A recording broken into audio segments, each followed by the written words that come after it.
Transiterà lungo l'autostrada A4 nella notte tra il 7 e l'8 novembre, quindi tra mercoledì e giovedì, il camion di materiale radioattivo proveniente da Vercelli e diretto a Trieste, da dove poi partirà alla volta degli Stati Uniti.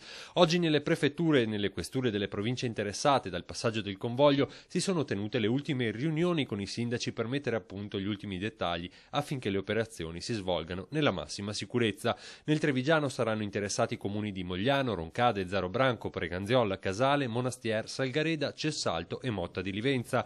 Nel veneziano Martellago, Salzano, Spinea e Mirano. In supporto alle forze dell'ordine ci saranno le varie polizie municipali. Noi dovremo controllare i cavalcavia ed informare i cittadini di questo passaggio, i cittadini che vivono in prossimità e comunque solamente in caso di incidente. I caselli autostradali della A4 rimarranno chiusi temporaneamente in concomitanza del passaggio del carico che procederà ad una velocità di 80 all'ora. A Motta di Livenza verrà dislocata l'unità nucleare radiometrica dei vigili del fuoco, mentre a Mestre sarà presente il nucleo batteriologico chimico radiologico.